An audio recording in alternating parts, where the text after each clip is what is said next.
Bonjour!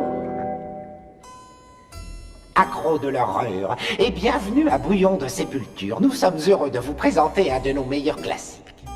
Une histoire revue et corrigée afin de vous donner la chair de poule intitulée La Belle au bois dormant. Il était une fois une méchante fée horriblement jalouse d'une belle et douce princesse. Pour s'en débarrasser, la méchante fée fit tomber la belle dans un profond sommeil dont elle ne pourrait se réveiller que si elle était embrassée par un prince amoureux d'elle. Mais hélas, le château dans lequel elle dormait était situé au cœur d'une épaisse forêt dans laquelle grouillaient des monstres les plus cruels.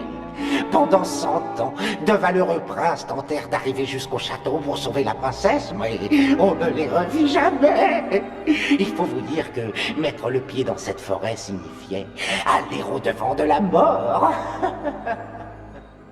Et c'était pas le pire, parce que, d'après les rumeurs qui circulaient, on aurait entendu les valeureux princes hurler d'effroi pendant des heures avant de rendre l'âme, de quoi vous glacer les os. À tous sauf à moi, pauvre pomme, car moi je suis l'invincible prince charmant. Tu trouves que ton vrai nom était pas assez classe ou quoi? Ah, vilain jaloux, j'ai changé de nom à cause de mon physique. D'après mon coiffeur, ce nom me sied mieux. Toi, prince charmant. Oh, tu m'énerves. Tu ferais mieux de soigner ta diction qui est horriblement vulgaire. Et puis d'abord, si j'ai envie de troquer mon nom contre un autre, ça me regarde. Je suis un grand garçon et tu oublies que je suis né le premier. Et comme on est jumeaux et que je suis un garçon bien élevé, je t'ai laissé passer. Normal, j'étais déjà le plus beau. Du calme, Rocinante. T'aurais pas pu lui trouver un nom un peu moins sophistiqué? Je croyais que ce canasson s'appelait Gaston. Melvin, cette histoire est une épopée romantique. Qui serait assez crétin pour aller délivrer la princesse sur un cheval nommé Gaston. Enfin, réfléchis. Nous avons autre chose à faire que de barboter dans l'eau. Le plan est le suivant. Nous traversons d'abord l'effroyable forêt. Une fois arrivés au château, nous allons tout droit à la chambre de la princesse. Là, par un baiser, je la réveille, je l'épouse, je deviens un mari riche et heureux, et je peux alors m'adonner aux joies de la bronzette et de l'équitation. Tu oublies que personne n'est jamais revenu vivant de cette forêt? En cherchant un peu, je suis sûr que tu trouveras une autre princesse. C'est ça, et je leur dirai que j'ai pas un sou, que je me teins les cheveux, et que j'ai pour frère un idiot qui croit aux fantômes et aux rumeurs publiques. Il est temps que tu te débarrasses de ces peurs infantiles. Allez, en avant! Et cette histoire de droit d'aînesse, c'est n'importe quoi. Pour 10 malheureuses secondes, monsieur se prend pour mon grand frère. Le tout dans la vie, c'est d'arriver en temps et en heure. Et si encore elle n'avait eu qu'un seul prétendant, mais il y en a eu une centaine qui se sont rués vers ce château et on ne les a jamais revus. Si ça te sert pas d'avertissement, ça? Et en plus, cette histoire d'aller embrasser quelqu'un qui souffre d'une espèce de maladie du sommeil, ça peut être dangereux, voire contagieux.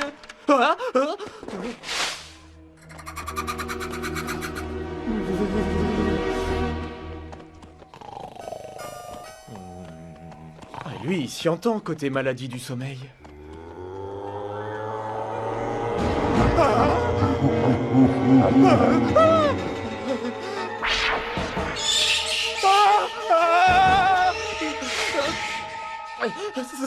Ça a l'air rempli de créatures bizarres dans cette forêt.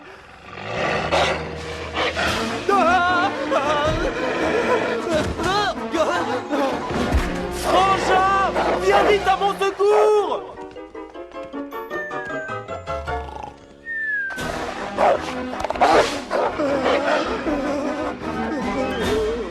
Hé, toi!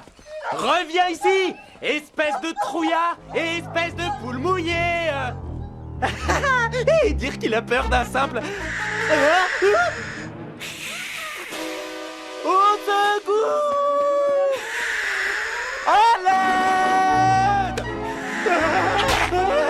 Et va-t'en! Et laisse-moi! Au secours!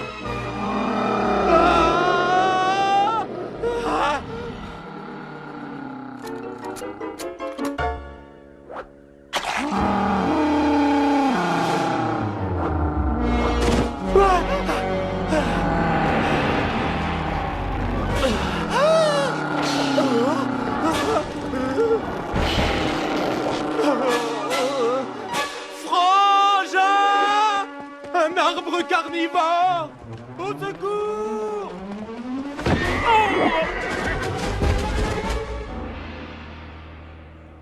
Les racines, les racines, les racines!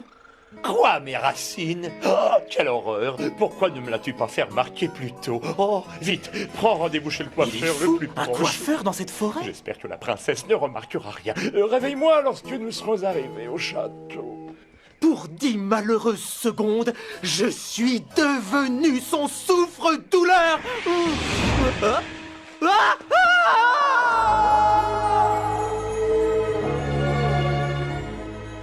Crois-moi, Melvin, tous ces monstres dont tu me parles, c'est dans ta tête. On pourrait traverser cette forêt les yeux fermés. Oh. D'ailleurs, jusqu'à présent, tout s'est déroulé comme dans un rêve. Parle pour toi, grand ringard. Ta vue Rocinante, ce clair de lune fait ressortir notre teint de pêche. Tu peux me passer la timbale? Merci. Tâche de faire vite, Melvin. C'est pas possible, c'est pas moi, là, dans l'eau. Mais c'est vrai, mais qu'est-ce qui m'arrive? J'ai l'air tout décomposé. Oh là, j'ai attrapé un virus ou quoi? Ah! Ah! Attends-moi! J'arrive!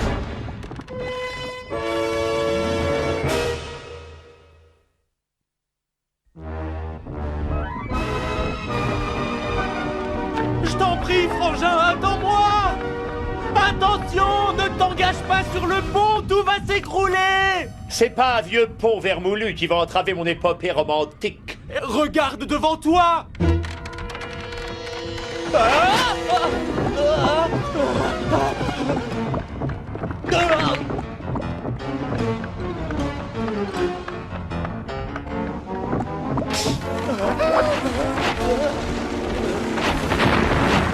Ah! Melvin! Melvin! Regarde ce que tu as fait de ce pauvre pont.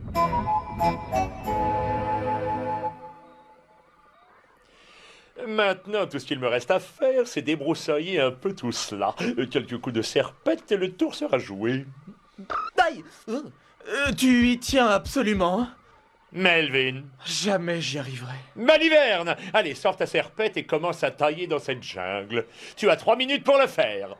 Tu préfères pas qu'on remette ça à demain? Oh, quand vas-tu enfin devenir un homme? Après, tu t'étonnes qu'on nous trouve si différents l'un de l'autre. Quand toi tu trembles, Melvin, moi je fonce! Qu'est-ce que tu comptes faire avec cette chose ridicule? J'ai rien d'autre.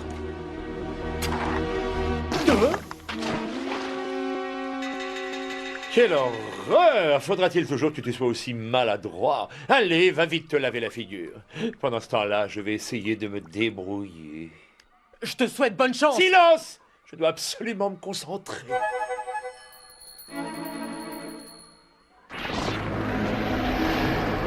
Nom d'un sésame! Ça s'ouvre tout seul! Tu vois ce qu'on arrive à faire avec un peu de courage. Et beaucoup de chance. Melvin. Allez, maintenant à toi de jouer, petit frère. Mais qu'entends-tu par là? Tu dois toquer à la porte. Tu veux dire que je dois frapper à la porte d'un château maudit dans lequel il se passe des horreurs depuis plus de 100 ans? Un château qui séquestre tous les princes de la région, sans parler de leurs petits frères qu'ils envoient en bouc émissaire? Tu veux vraiment que je frappe à cette porte? En tant qu'aîné, tu ne voudrais tout de même pas que je le fasse moi-même. Ah non, pitié, pas le coup du droit d'aînesse.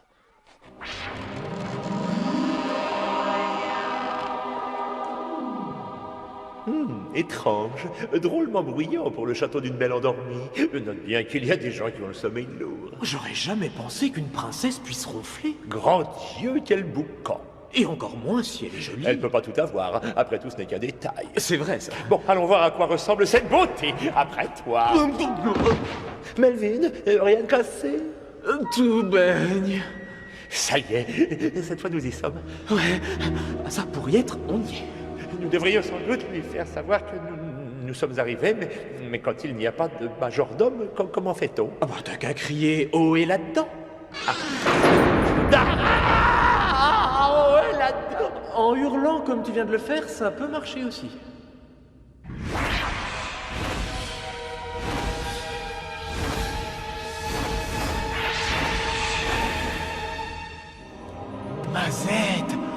excusez-moi, cette bimbeloterie. Allez, frangin, au boulot. Mets tout ça dans ton baluchon. Pourquoi faire? Si la légende dit vrai, tout cela sera à toi, après avoir bécoté la princesse. Oui, prends toujours. On ne sait jamais ce que réserve le destin. Tu crois que cette légende, ça serait qu'un canular? Pas du tout. Mais en juger par les ronflements, elle est peut-être pas aussi mignonne qu'on le dit. Ouais, t'as raison.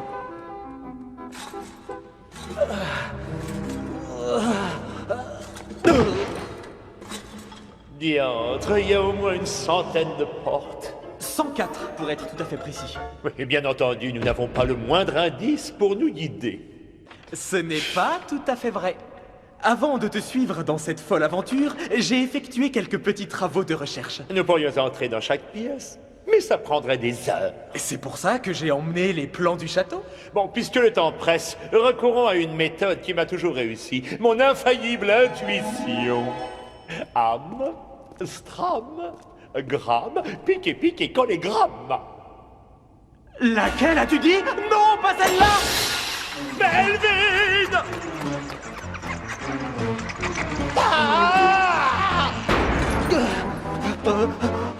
Mon intuition a joué un mauvais tour, hein? Tu aurais dû m'écouter. Sur le plan, ils indiquaient volière.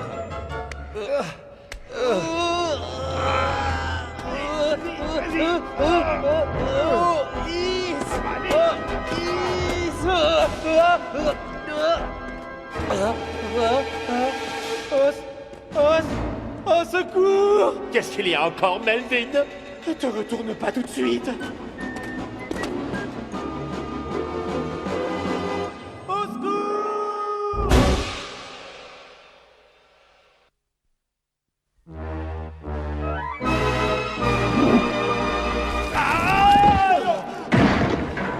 Tu pourrais faire attention, Melvin. Ce pourpoint est en velours. T'as failli le déchirer. J'aurais eu l'air de quoi, moi, hein? Attends une minute, petit frère. Si je me réfère à ton plan, la chambre de la Belle au bois dormant se situerait donc au 4e sous-sol. Ce qui reviendrait à dire qu'elle dort derrière cette porte. Bingo? Bingo! Et qu'est-ce que tu fais? Si jamais on nous attaque par derrière, il faudra d'abord qu'on me passe sur le corps avant de toucher à un seul de tes cheveux. Et si on nous attaque de face, ce sera moi le bouclier, c'est bien ça? Oui, finalement, t'es pas si bête, toi. Hein? La Belle au bois dormant. Oui. Je ne suis pas déçu du voyage. Oh, elle est vraiment magnifique. Et puis elle dort à point fermé. Oh, une blonde naturelle, une peau de pêche, un visage d'ange. La robe, par contre, ça date un peu. Et tu oublies qu'elle dort depuis 100 ans? Exact. Bon, si nous passions aux choses sérieuses. Mais d'abord, on se refait une bonté. Mousse à raser, dentifrice, brillantine, eau de Cologne, bigoudi, fil dentaire, déodorant, poudre de riz. C'est pas celle qui me donne des boutons, celle-là? Mais non. Et enfin, haleine fraîche. La cerise sur le gâteau. Passe-moi mon miroir. Oh, dis-moi la vérité, ne suis-je point à croquer? Oh, je le suis, je le suis. C'est moi le plus beau. Oh, toi que je t'aime.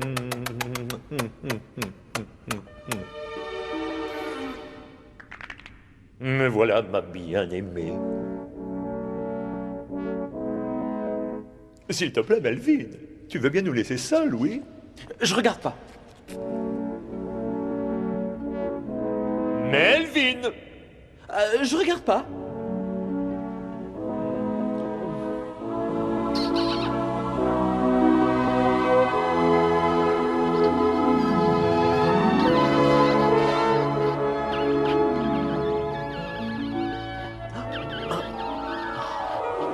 Et où est-elle passée? Ça alors? Je dois tirer ça au clair. Loup-garou, dragon, fantôme, vampire, ogre, spectre. C'est sûrement une... Vous êtes parfaitement à mon goût. J'en suis sûr. N'est-elle pas extraordinaire, Melvin? Et regarde! Son image ne se reflète pas dans le miroir. Alors, contente de me voir? Vous êtes absolument charmant. C'est bien mon avis, prince. Méfie-toi, je te dis que la glace renvoie pas son image. Je me fiche de la glace puisque j'ai l'original. Encore un petit baiser, très cher. Ah, je serais toi, je me méfierais, frangin. Pardon, madame. Melvin, va-t'en tout de suite. Je t'en prie, Lisa, c'est écrit noir sur blanc dans l'encyclopédie Démonica. Ça dit que la seule créature qui ne se reflète pas dans les miroirs et qui ne soit pas l'homme invisible, c'est le vampire. Oh, tu me désoles, quand cesseras-tu de croire ce qu'il y a dans les livres? Regarde-moi, est-ce que j'y crois?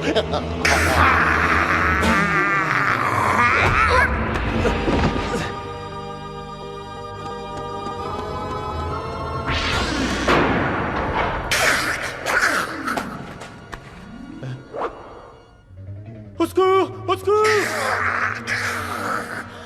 Ah, je savais bien que tu ne me laisserais pas tomber. Bon bah j'ai compris, j'ai plus qu'à faire mes prières.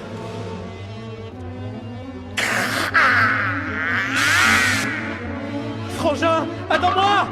Qu'est-ce que tu peux être lent, Melvin? Il faut savoir arriver en temps et en heure. Ouvre-moi!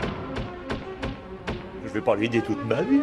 Oh, la classe! Décidément, j'adore ce château, moi.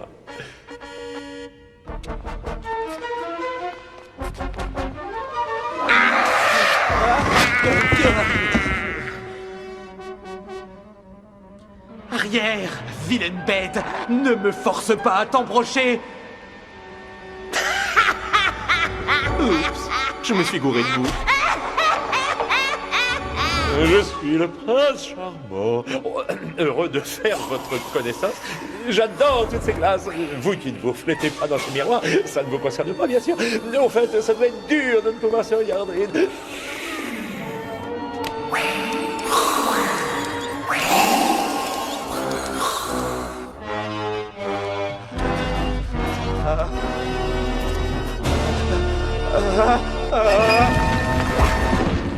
Tiens, c'est bizarre, il parlait pas de ça du tout sur le plan. Melvin! Les amis, je vous présente mon petit frère adoré. Je viens de les rencontrer, on a tout de suite sympathisé, bien sûr. Tu vas pas me laisser seul avec eux? Le sang de mon petit frère, c'est comme du sirop de grenadine. Il va beaucoup vous plaire. Je vous le confie, je sais qu'il est dans de bonnes mains. Qu'est-ce que j'ai fait pour mériter un frère aussi cruel? Oh, Sidonte! Au secours! À l'aide! Attends-moi! Trop tard! Pour 10 secondes! 10 malheureuses secondes! Souviens-toi, Melvin, il faut savoir arriver en temps et en heure. Ah!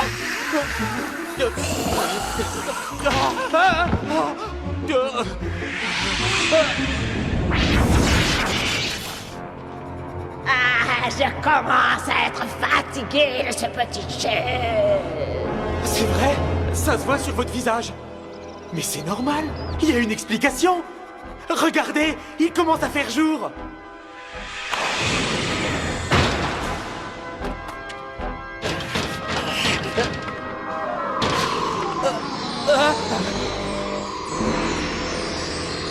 Ma grand-mère disait toujours, il faut pas boire avant d'aller dormir, ça donne des cauchemars.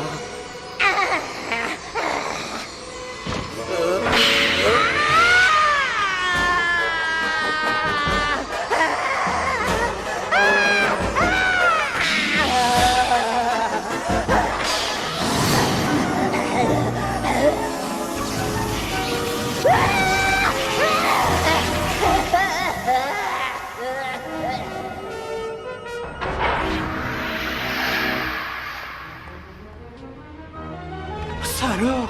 Oh, j'en reviens pas. Si ça se trouve, c'est elle la vraie Belle au bois dormant. Et si j'avais encore affaire à un autre vampire? Je l'embrasse ou je l'embrasse pas? Je l'embrasse, je l'embrasse pas. Qui ne tente rien n'a rien. Allons-y. Oh,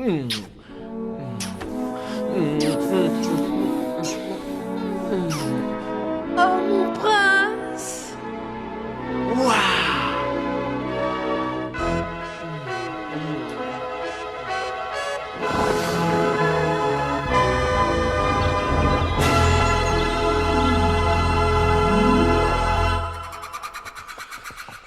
Quand je pense à ce pauvre Melvin, ça me fend le cœur.